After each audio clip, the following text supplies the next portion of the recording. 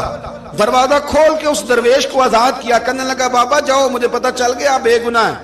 بابا جی سلام کر کے جانے لگے تو بادشاہ پھر آگے آیا، ہاتھ باندھے، ہاتھ چومے. کہنے لگا حضور آپ بڑے نیک ہیں، میرے لیے کوئی حکم ہو تو بتائیے گا، میرے لائق کو خدمت ہو تو بتائیے گا. تو شیخ احمد فرمانے لگے تجھے ابھی بھی سمجھ نہیں آئی، تجھے ابھی بھی نہیں سمجھ آئی. کہنے لگا حضور کیا؟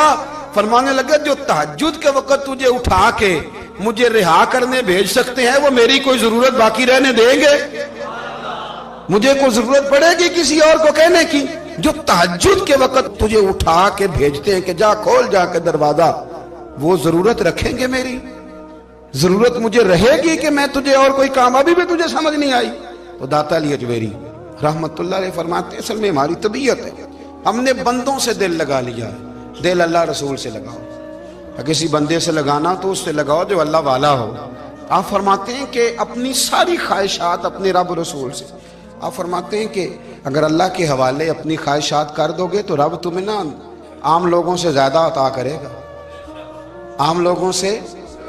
اور پھر داتا صاحب نے آگے جا کے ایک چھٹی بات لکھی ہے، اتنا وقت نہیں ہے ورنہ کشف المحجوب کا تو ایک ایک صفحہ الٹتے جائیں تو کیا کیا چیزیں کھلتی چلی جاتی ہیں. داتا صاحب نے لکھا ہے، داتا صاحب فرماتے ہیں اگر تو چاہتا ہے نا رب جلدی راضی ہو جائے پھر اللہ کی مخلوق سے محبت کرنی شروع کر دے. اگر تو چاہتا ہے کہ رب راضی نہیں صرف جلدی راضی ہو پھر اللہ کی مخلوق سے پیار کر. اللہ خود داتا صاحب اپنی بات کرتے ہیں، کہتے ہیں میں دریائے راوی سے گزر رہا تھا، یہ ایک اور جگہ آپ کی سیرت میں لکھا ہے، یہ کشف المحجوب میں نہیں ہے. راوی سے گزر رہے تھے تو داتا صاحب نے اکثر ٹینڈ کرا کے رکھتے تھے. کئی بزرگ ہیں جو سر پہ بال نہیں رکھتے، ٹینڈ کرائی ہوئی تھی تو کشتی میں گزر رہے تھے تو سامنے سے کچھ نوجوان بھی کشتی میں آ رہے تھے. تو آپ نے نا سر سے کپڑا اٹھایا، جب سر پہ کھجلی کر رہے تھے نا، یہ واقعہ اور بزرگوں کے بارے میں بھی کتابوں میں آتا ہے اور داتا صاحب کے بارے میں بھی آتا ہے. سر پہ جب کھجلی کی نا تو بچوں نے ٹینڈ دیکھی تو ایک کہنے لگا ذرا دیکھو بابے کا سر کیسے چمک رہا ہے. ایک نے مذاق کی اور باقی ہنسنے لگے، پھپتیاں کسنے لگے. یہ اچھی بات نہیں ہوتی، یہ بزرگوں کے بارے میں یہ رویہ اللہ کو ناپسند ہے. اب وہ مذاق اڑا رہے ہیں تو داتا صاحب کے ساتھ مرید تھے جلال میں کہنے لگے حضور بد دعا کرے ان کے لیے، اتنے نالائق ہیں، یہ کوئی طریقہ ہے؟ داتا صاحب کہنے لگے کر دوں کہ حضور کر دے. مرید کہتے ہیں داتا صاحب نے ہاتھ اٹھائے تو ہمارا خیال تھا اب یہ ڈوب کے مر جائیں گے. تو داتا صاحب نے ہاتھ اٹھا کے پتہ کیا فرمایا؟ کہا اے اللہ یہ جس طرح اب ہنس رہے ہیں نا انہیں ہمیشہ ہنستا ہی رکھنا. اللہ ان بچوں کو ہمیشہ ہنستا ہی رکھنا، یہ بیچارے کبھی روئے نہیں، ان کو ہنستا ہی رکھنا. اللہ اکبر. یہ دعا مانگتے مانگتے نا کنارہ آ گیا. داتا صاحب بھی کنارے پہ اترے تو وہ نوجوان بھی پیچھے آ گئے، آ کے آپ کے پیروں میں بیٹھے معافی مانگنے لگے. کہنے لگے حضور معاف کر دیں. فرمایا ایک شرط ہے. وہ کون سی؟ فرمایا روز پڑھنے آیا کرو گے. میں کہا حضور آیا کریں گے. شیخ آپ کے خلیفہ ہیں، وہ فرماتے ہیں کہ عجیب ہے میں ان کے ڈوبنے کی دعا کرا رہا تھا اور منظر یہ بنا کہ انہوں نے توبہ کر لی، داتا صاحب سے پڑھنے لگے، کوئی شیخ الحدیث بن گیا، کوئی شیخ القرآن بن گیا، بہت بڑا درویش بن گیا. کہتے میں ہمیشہ سوچا کرتا تھا کہ میں چاہتا تھا ڈوب جائیں، پر وہ ایسے تیرنے لگے ہیں کہ کئی اوروں کو تیرانے کی سہولت اللہ نے انہیں عطا کر دی، آسانی دے دی ہے. اوروں کو بھی بہت ساروں کو وہ لے کے اوپر کی طرف اٹھا کریں گے. داتا گنج بخش علی حجویری کہتے ہیں اللہ کی مخلوق سے بندہ مل جائے تو اسے شیشے میں نہ اتار. ہم لوگ نا اب سامنے والے کو شیشے میں اتارنے کی کوشش، اور نہ بھائی اب دنیا بڑی تیز ہے، تو جس کو شیشے میں اتارے گا نا وہ بھی تجھ سے تیز ہے، وہ تجھے شیشی میں اتار لے گا۔ اس لیے مہربانی کریں اب ان چکروں سے نکلیں۔ وہ کسی نے کہا تھا امام غزالی سے کہ مخلص دوست مجھے کیسا پتہ چلے گا کتنے ہیں؟ آپ فرمانے لگے اپنے دل سے پوچھ، جتنوں کے ساتھ تو مخلص ہے اتنے تیرے ساتھ بھی مخلص ہیں، اور اگر تو داؤ لگا رہا ہے دنیا کو تو پھر دنیا تجھ سے تیز ہے۔ پھر کوئی کسی چکر میں آنے والا بالکل نہیں۔ اس لیے کوشش کریں ہمیشہ۔ ایک حدیث پاک نہ پڑھ دوں، یہ بھی داتا صاحب نے لکھی ہے، بہت ساری کتابوں میں ہے پر داتا صاحب نے بھی لکھی ہے۔ نبی کریم علیہ السلام نے فرمایا جنت میں کثرت بھولے بھالے لوگوں کی ہوگی۔ جنت میں کثرت بھولے بھالے لوگ جنت میں، وہ جو آسمان پہ تارا لگا بھی آتے ہیں پھر شام کو دوبارہ لے بھی آتے ہیں، وہ تیز بڑے ہیں پر رہ ہمیشہ پیچھے جاتے ہیں۔ وہ جو سادے ہیں، جو چکروں میں نہیں پڑتے۔ اب یقین کریں اب تو نا لوگوں سے مل کے کئی دفعہ گھٹن ہونے لگتی ہے، بعض لوگوں سے ملاقات کر طبیعت لگتی نہیں زیادہ تر، اس لیے کہ محسوس ہوتا ہے کہانیاں گڑھ رہے ہیں، قصوں کی دنیا کے لوگ، یہ وہ بات میں وزن نہیں، وہ سرور نہیں۔ اور بعض لوگ آتے ہیں کچھ کہتے بھی نہیں، لیکن ان کے لب و لہجے میں اتنی مٹھاس ہوتی ہے کہ دل کرتا ہے کبھی یہ دوبارہ بھی آیا کرے، کبھی آئے، کبھی پھر ملے۔ تو معاشرے کو حسن دیں، معاشرے کے اندر کوفت نہ پیدا کریں۔ بات چونکہ وقت تھوڑا رہ گیا، داتا علی اجمیری کہتے ہیں اللہ کی مخلوق سے پیار کر، اللہ تجھ سے راضی ہوگا۔ آپ نے دلیل کے طور پہ بنی اسرائیل کا ایک واقعہ لکھا۔ آپ فرماتے ہیں بنی اسرائیل کے اندر ایک شخص تھا جو پہاڑ کی چوٹی پہ عبادت کرتا تھا، لوگ اوپر چڑھ کے ملنے کے لیے آتے تھے، رستے میں ایک ڈھلان تھی، لوگ اس پر چڑھتے تو پاؤں پھسل جاتے، بہت سارے لوگ گر جاتے۔ ایک دن وہ شخص کہنے لگا اللہ اگر تو اسے نہ بناتا تو کیا ہوتا، ایسے بیکار بنا دی، رب ناراض ہو گیا۔ اس وقت کے پیغمبر علیہ السلام کو وحی فرمائی سے کہو تو میری تخلیق پہ اعتراض کرتا ہے، جا میں نے تیرا نام ولیوں کی صف سے کاٹ کے نافرمانوں کی صف میں لکھ دیا۔ وہ نبی اس امت کے علیہ السلام تشریف لائے اور آ کے اسے کہا کہ رب کریم نے تیرا نام کاٹ کے نا ولیوں کی لسٹ سے نافرمانوں کی لسٹ میں لکھا ہے۔ کہنے لگا حضور اللہ نے خود لکھا ہے؟ کہا ہاں۔ وہ سجدے میں گر گیا، یا اللہ تیرا شکر ہے، یا اللہ تیرا شکر ہے۔ وہ پیغمبر فرمانے لگے یہ کیا کر رہے ہو؟ عرض کی حضور آپ نے کہا ہے نا اللہ نے میرا نام لیا ہے، میں کہاں اور میرا رب کہاں؟ اس نے میرا نام لیا ہے حضور، میں تو اپنے آپ کو کسی کھاتے میں نہیں سمجھتا تھا۔ اچھا اگر مالک نے اب مجھے نافرمان فرما دیا ہے اور میری غلطی سے فرمایا ہے دوزخ میں تو میں جاؤں گا۔ حضور آپ اللہ کے نبی ہیں، آپ کے ذریعے کی التجا ہے مالک کے حضور، رب کریم سے عرض کیجئے گا کہ اب مجھے دوزخ میں تو پھینکنا ہی ہے، تو میرا وجود اتنا بڑا کر دے، اتنا بڑا کر دے کہ میں اکیلا جہنم میں آ جاؤں۔ میرا دل نہیں کرتا اللہ کا کوئی اور بندہ دوزخ میں جائے، میں چاہتا ہوں اتنے پیارے پیارے مخلوق پیدا کیے اس نے، کوئی جلے نہ، کوئی دوزخ میں جلے نہ، مجھے بڑا کر کے نا اکیلا بھر دے میرے وجود کو، میں اکیلا جلوں گا۔ عرض کرے رب کی بارگاہ میں، وہ پیغمبر وہی کھڑے تھے، وہی آئی، اے میرے نبی سے کہہ دو تو میرے بندوں سے پیار کرتا ہے تو میں تجھ سے پیار نہ کروں؟ جا میں نے تجھے معاف بھی کیا، تیرے لیے جنت کا فیصلہ بھی کیا، اور قیامت میں جس کی تو سفارش کرے گا میں ان سب کو بھی جنت عطا کر دوں گا۔ داتا صاحب کہتے ہیں اگر تو آسانی چاہتا ہے کہ اللہ جلدی راضی ہو تو کسی کا بھلا کرنے کی کوشش کر، کسی کو نفع دینے کی کوشش کر کہ اللہ کی مخلوق سے کوئی پیار ہو جائے، کسی کو تسلی دے، کسی سے محبت کر، کسی کے ساتھ تو خیر والا معاملہ کر، رب کریم تیرے لیے آسانیاں کرے گا۔ سالوں بیت گئے، میں نے کہا 1000 سال ہو گئے ان کے وصال کو کم و بیش، کتنے جی؟ 200-300 سال کے بعد لوگ بھول جاتے ہیں۔ بہت سارے ایسے درباروں پہ جانے کا موقع ملا کہ لوگ کہتے ہیں پتہ نہیں بزرگ کون تھے، لیکن یہاں مزار ہے ان کا۔ 1000 سال بیت گئے، 1000 سال۔ وہ جب یہاں برطانیہ حکومت کرتا تھا نا، انگریز کی حکومت تھی ہندوستان میں، تو لارڈز آف برطانیہ کہا کرتا تھا کہ یہ عجیب، میں نے داتا صاحب کی قبر دیکھی ہے تو قبر پر لوگوں کے دلوں پہ حکومت کرتی ہے تو یہ قبر پر اس کا سکہ چلتا ہے۔ جو لوگ نہیں بھی نہ مانتے مزارات کی حاضری، ان کو بھی کبھی نہ کبھی آنا پڑ جاتا ہے۔ یہاں کی حاضری اتنی ضروری ہے کہ ان کو بھی کبھی نہ کبھی حاضری دینی پڑ جاتی ہے۔ داتا صاحب رحمۃ اللہ تعالی علیہ نے خدمات کی، کوئی زمین نہیں داتا صاحب کی، کوئی شخص نہیں بتا سکتا کہ اتنے مربع تھے، کوئی نہیں بتا سکتا کہ داتا علی اجویری رحمۃ اللہ تعالی علیہ اتنے بڑے مکان میں رہتے تھے۔ ایک مسجد بنائی ساری زندگی۔ ایک دفعہ ایک صاحب مجھے کہنے لگے جی وہاں لوگ بڑا سجدے کرتے ہیں، شرک کرتے ہیں، فلاں کرتے ہیں، طالب علمی کا زمانہ تھا۔ میں انہیں اسے کہا چل یار چلتے ہیں، آجا حاضری دے، یہ پتہ تو کریں۔ اتفاق کی بات کہ ہم جمعے والے دن گئے، عصر کی نماز تھی، داتا صاحب کی مسجد میں نا پہلی صف سے لے کر تو باہر تک گیٹ تک رش ہوتا ہے جمعے والے دن، دیکھا کبھی آپ نے؟ پھر نماز کے بعد جب ہم وہاں بیٹھے نا تو چاروں طرف پھٹیاں لگی ہوئی ہیں، لوگ قرآن پاک پڑھتے ہیں۔ اگر کوئی ایک آدمی ہزاروں میں سے غلط کام کرے بھی تو وہ داتا صاحب نے تو نہیں نہ کہا اسے۔ میں کہتا ہوں تمہیں وہاں جاہل بندے تو نظر آتے ہیں، تو جو وہاں سارا دن قرآن پڑھا جاتا ہے وہ نہیں نظر آتا، جو وہاں حدیث پاک کا درس ہوتا ہے وہ نہیں دکھائی دیتا، وہ جہاں ہزاروں مزدور جو لاہور کے کوئی کہیں مزدوری کرتا ہے، کہیں مزدوری کرتا ہے، روٹی اسے داتا صاحب کے آستانے سے مل جاتی، اور وہاں بیٹھ کے لوگ اپنا گزارا کر لیتے ہیں۔ یہ تمہیں کیف نہیں نظر آتا، یہ رنگ نہیں تمہیں دکھائی دیتا؟ او بھائی وہاں ہر جمعے ہزاروں لوگ اللہ کے حضور جھکتے ہیں، کوئی ایک آدھ آدمی غلط کام کرتا تمہیں دکھائی دیتا ہے تو اس کو بنیاد بنا لیتے ہو۔ ہم جس دن گئے نا اس بندے کو تو ہم بیٹھے رہے مغرب تک، پر ایک بندہ بھی سجدہ کرنے والا نہیں ملا۔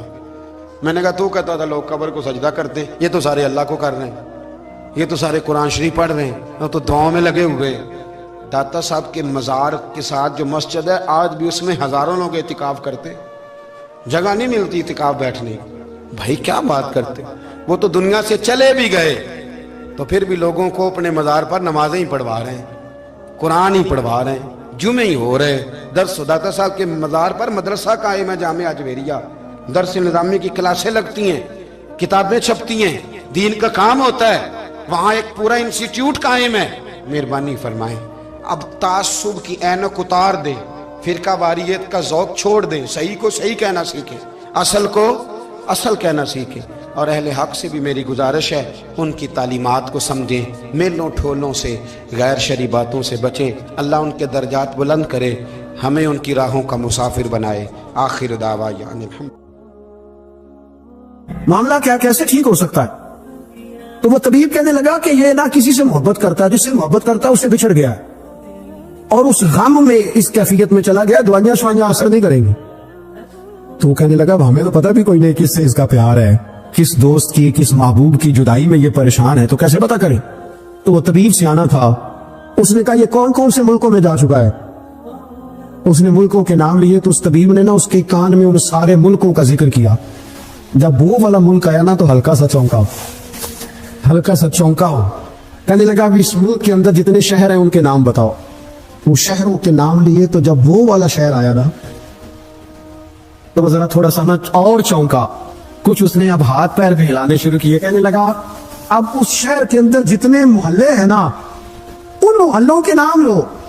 اب جو ایک ایک کر کے محلے کے نام لینے لگے تو جب وہ والا محلہ آیا نا، شہر بغداد دی کی ہے نشانی، اچیاں لمبیاں چیراں، شہر بغداد دے ٹکڑے منگساں تے کرساں میرا۔